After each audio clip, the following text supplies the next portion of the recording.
Labvakar, turpinājumā jaunu sportā sāksim ar basketbolu. Kristaps Porziņš turpinās karjeru Golden State Warriors. Liepājnieks un klubs vienojušies par sadarbību 2 gadu garumā. Tiek ziņots, ka līguma vērtība ir 40 miljoni ASV dolāru. Tas basketbolā, bet jaunajā klubā New York Rangers sāk iejusties Alberts Šmits.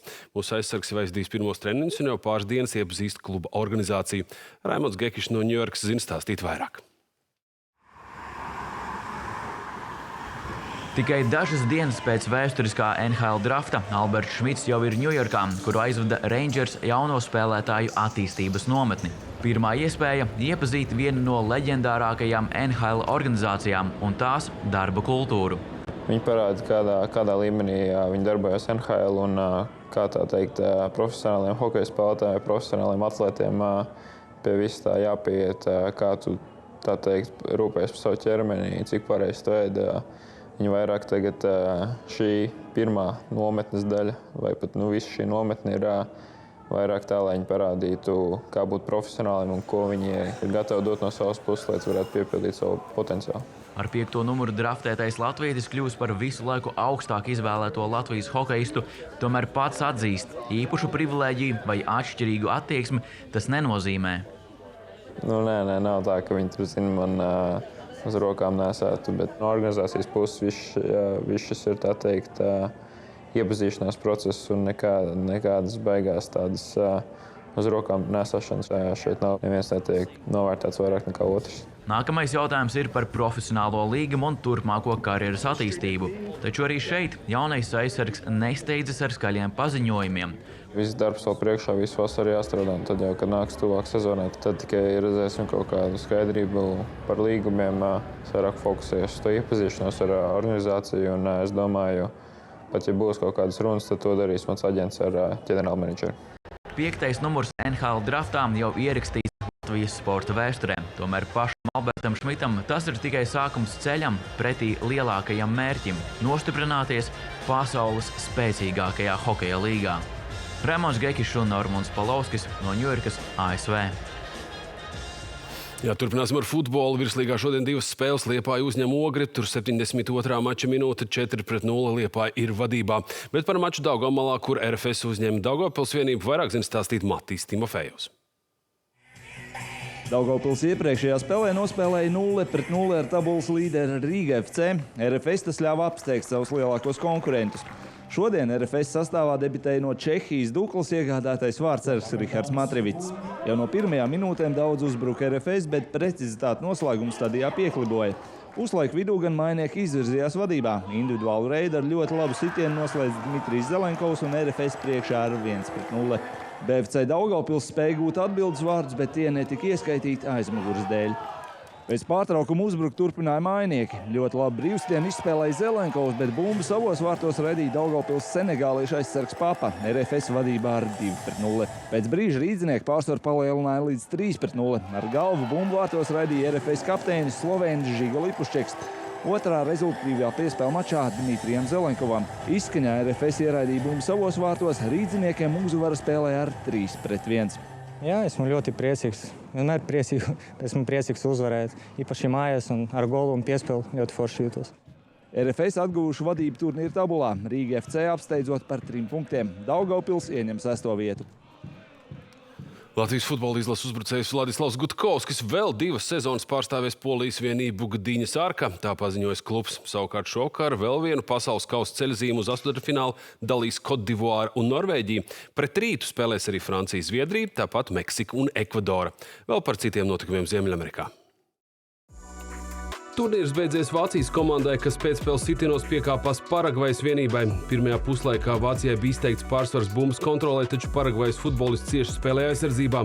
Vācijas kļūda aizsardzībā maksāja vārtus. 42. minūtē precīzi bija Julio Enciso. Otrā puslaika ievadā Vācija rezultātu izlīdzināja, bet mača liktenis izšķīrās pēcspēles sitienos un te uzvarēja Paragvaja. Dienvidamerikas komandas nākamais pretinieks būs Francijas un Zviedrijas mača uzvarētājs. Piebildīšu, ka pēc šīs spēles no izlases atvadījās vārdsargs Manuels Nojers, bet Paragvajā izsludināta brīvdiena. Mača uzvarētājs. Un vēl Kanāda astotdaļfinālā pretiniekos dabūja Maroku, kas atspēlējās un uzvarēja Nīderlandi. Spēles sākumā pārsvars piederēja Marokai, bet rezultātu 72. minūtē atklāja Nīderlande. Tikai mača kompensācijas laikā Maroka panāca 1-1 un beigās viņiem arī uzvara pēcspēles sitienos. Jau sestdienas 113. reizi startēs Tour de France, un šajā prestižākajā velotūrē arī latvieši Toms Skuiņš un Kris Nēlands. Skuiņam šī būs jau 8. tūra, bet Nēlandam 6. Vēl par tenisu. Wimbledonas čempionāta pirmo kārtu pārvarēja serbs Novaks Džokovičs. 8. pasaules rakete ar 6-4, 5-7, 6-4 un 6-4 apspēlē Ķīnas pirmo raketi Yibin Wu. Džokovičam šis bija pirmais oficiālais mačs pēc Francijas atklātā čempionāta 3. kārtas. Džokovičs Wimbledonā spēlēja jau 21. reizi un izcīnījis 7 titulus. Otro kārtu sasniedz arī Jasmīna Paulīni. Itālieta pēc ļoti nepārliecinošā sākuma uzvarēja 195. raketi amerikānieti Robinu Montgomeriju 0-6, 6-4 un 7-5. Labāk veicās citai favorītei Koko Gofai. Amerikānieti pārliecinoši ar 6-2 un 6-1 apspēlēja vācieti Tamaru Korpaču. Savukārt Medisona Kīze ne bez problēmām apspēlē citu amerikānieti Kailu Deju 6-7, 6-4 un 6-3. Rīt Rīgā sāksies U18 sieviešu volejbola Eiropas čempionāta fināla turnīrs. Par mūsu komandas gatavību pirms debijas uz lielās skatuves vairāk zina stāstīt Matīs Timofejovs. Latvijas U18 sieviešu volejbola izlase Eiropas čempionāta fināla turnīrā spēlēs pirmo reizi. Turklāt darīs to savās mājās Rīgā. Spēlēt mājās ir, manuprāt, lieliski iespēja. Un vispār ar savām meitnēm arī spēlēt ļoti patīkami. Manuprāt, mums ir ļoti labs sastāvs. Mēs jūtam ļoti jūtam vienu otru arī nos no laukuma. Mums ir arī ļoti tuvas saiknes. Un es domāju, tas būs tiešām patīkami izbaudīt šo momentu un iegūt šīs brīnišķīgās atmiņas. Mums ir piesaistīts arī mentālais treneris, kurš meitenēm vairāk tā strādā gan individuāli, gan komandā vairāk tā, jā. Pārbaudas spēlēs pret spēcīgām pretiniecēm 5 spēlēs 5 neveiksmes. Katra spēle gāja labāk un labāk, jā, tāpēc es uzskatu, ka esam gatavi. Laiks rādīs, kā spēlēs. Protams, meitenēm būs satraukums, domāju arī, bet, esam, domāju, gatavi, jā, tam. Šī volejbolstiem būs lieliski iespējas jau parādīt ārzemju klubu skautiem. Latvijai grupā jāspēlē pret Polijas, Itālijas, Turcijas, Beļģijas, Spānijas, Čehijas un Islandes izlasēm. 2 labākās komandas iekļūs pusfinālā. Stipras pretinieks jau ir labi tikai mums, jo mēs parādīsim sevi, mēs iegūsim pieredzi, un es teiktu, tas ir mums labāk nekā viņām, var teikt. Skatīsimies, kā mums turies. Protams, sākumā būs tās pirmā spēle pret Poliju, tāda gan jau mandrāža tāda būs maza, jā, bet, cīnīsimies, skatīsimies. Katrā ziņā uzdevums ir tāds spēlēt savu labāko spēli, parādīt un būt savu to, katra spēlētāju to potenciālu parādīt. Otra grupa spēlē Lietuvas pilsētā Šauļos, bet izšķirošās spēles notiks Latvijas galvaspilsētā.